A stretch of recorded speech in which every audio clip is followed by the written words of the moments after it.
साजिशों का कोई चेहरा नहीं होता और हादसों पर किसी का पहरा नहीं होता। नमस्ते, मैं हूं दिग्विजय सिंह। तारीख 9 जून, लुधियाना का राजगुरु नगर एटीएम में कैश जमा करने वाली एक एजेंसी सीएमएस का ऑफिस।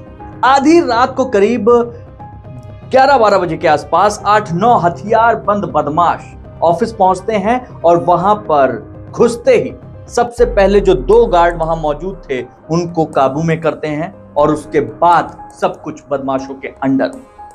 सेंसर के तार काट दिए गए होते हैं। बदमाशों ने सबको धमकाया और बंदूक की नोक पर लेकर 8 करोड़ 49 लाख रुपए एक कैश वैन में डाला और निकल भागे। बदमाशों के जाने के बाद पुलिस की एंट्री होती है।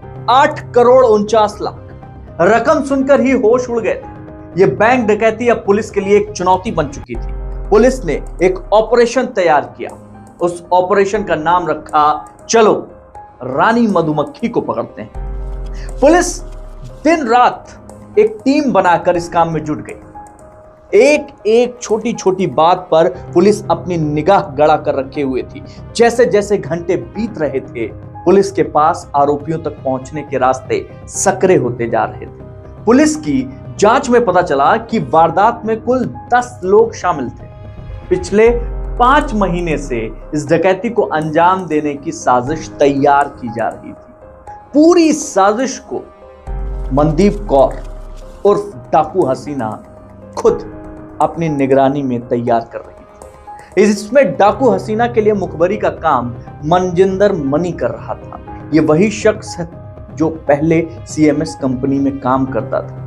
मतलब उस कंपनी के अंदर की पूरी जानकारी उस मनी के पास थी। ये पता था कि एजेंसी में सबसे ज्यादा कैश किस दिन आता है, रात को कितने बजे सिक्योरिटी गार्ड सबसे कम होते हैं, सेंसर के तार कहां कहां हैं, किस तरीके से उसे काटे जा सकते हैं। 5 महीने से तैयारी चल रही थी और जब इन्होंने अंजाम देने की बारी आई, उससे पहले रेकी की और एक गैंग तैयार की। 9 जून यानी शुक्रवार के दिन डकैती के लिए इसलिए चुना गया क्योंकि उस दिन ज्यादा से ज्यादा कैश आता था।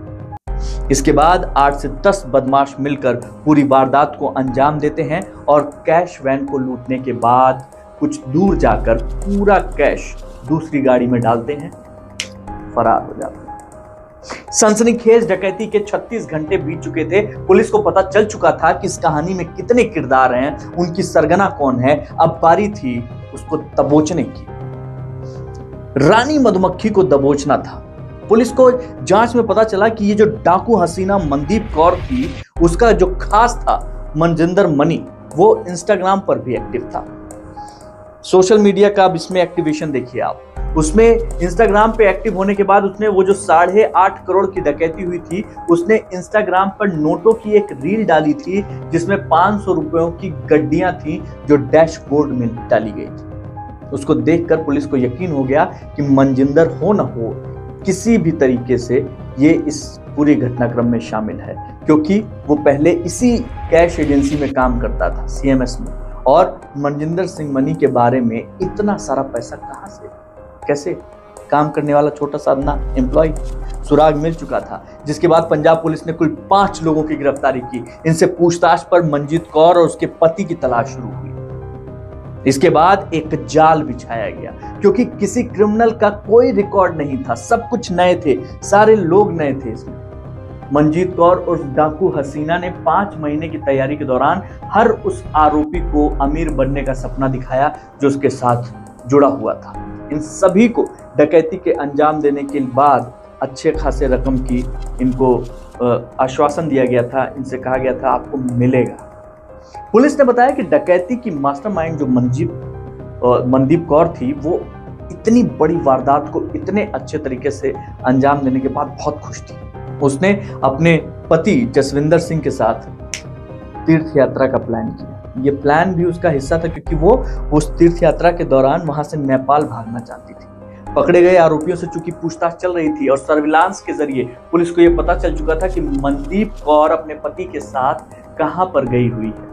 वो उस वक्त उत्तराखंड के चमोली स्थित हेमकुंड साहिब में मत्था टेकने के लिए पहुंची हुई थी। पुलिस वहां पे सादी वर्दी में पहुंचती अब चूंकि श्रद्धालु वहां बहुत ज्यादा संख्या में थे, इसलिए पुलिस ने एक प्लान बनाया, ऑपरेशन मधुमक्खी।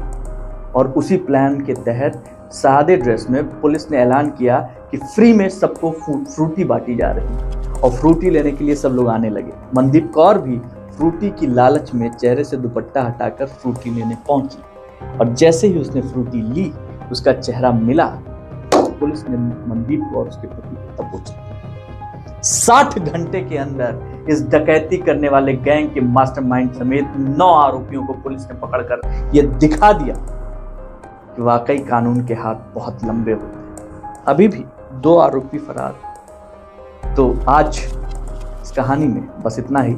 इस तरह की तमाम सच्ची कहानियों को देखने के लिए, जुड़ने के लिए डाउनलोड कीजिए खुल के ऐप। सतर्क रहिए, सुरक्षित रहिए।